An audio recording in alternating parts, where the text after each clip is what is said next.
UTL solar, solar लावणार आणि सबसिडीही मिळवून देणार.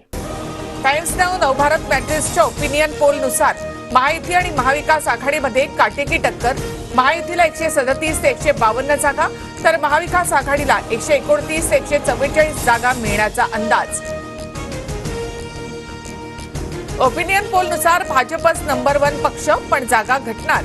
टाइम्स नाऊ नवभारत मॅट्रिक्सच्या ओपिनियन पोलचा अंदाज. पोलनुसार भाजपला 83 ते 93 जागा मिळण्याची शक्यता. महायुतीमध्ये सर्वांनी समान जागा लढवाव्यात. एखाद्या दुसऱ्या जागेवर मैत्रीपूर्ण लढत होऊ शकते. शिंदे गटाच्या अर्जुन खोतकरांचं वक्तव्य. शरद पवारांविरोधी निवडणूक बनवायची नाही. पवारांविरोधी निवडणूक झाल्यास फटका बसण्याची भीती.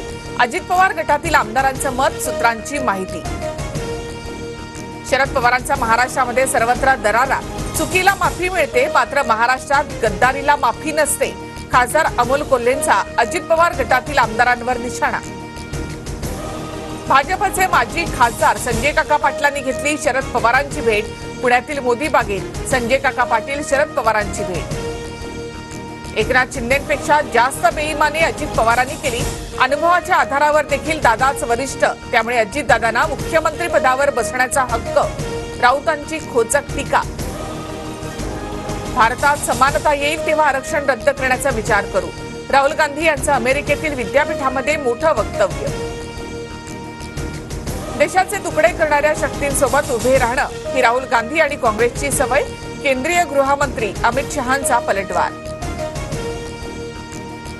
आरक्षण विरोधी काँग्रेसचा चेहरा समोर आला. विदेशात जाऊन देशाची बदनामी करणं राहुल गांधींची भूमिका. मात्र आरक्षण बंद होऊ देणार नाही. शिंदे फडणवीसांचा काँग्रेसवर निशाणा. एखाद्या विषयावर वेगळं मत असू शकतं, पण कोणतीही नाराजी नाही. सोमय्या यांचं स्पष्टीकरण. तर राज्यात पुन्हा महायुती सरकार येणार असा विश्वास व्यक्त.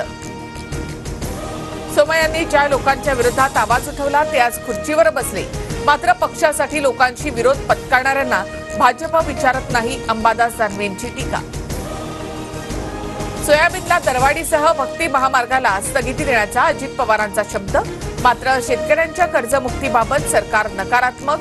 अजित पवारांसोबतच्या बैठकीनंतर तुपकरांची प्रतिक्रिया. आमदार राजेंद्र राऊतांचं उद्यापासून बेमुदत ठिय्या आंदोलन. मराठा आरक्षणाबाबत विशेष अधिवेशन बोलावण्याची मागणी. उद्यापासून सकाळी 10 वाजल्यापासून 6 वाजेपर्यंत बार्शीमध्ये ठिय्या मांडणार. मराठवाड्यामध्ये 22 लाख शेतकऱ्यांना अतिवृष्टीचा फटका तर 53 जणांचा मृत्यू. शेती नुकसानीच्या पंचनाम्याचे अहवाल समोर. गडचिरोलीच्या भामरागड तालुक्यामध्ये पूरस्थिती. 3 राष्ट्रीय महामार्गांसह 12 रस्ते बंद. छत्तीसगडमध्ये होणाऱ्या मुसळधार पावसाचा भामरागड आणि एटापल्ली तालुक्याला फटका.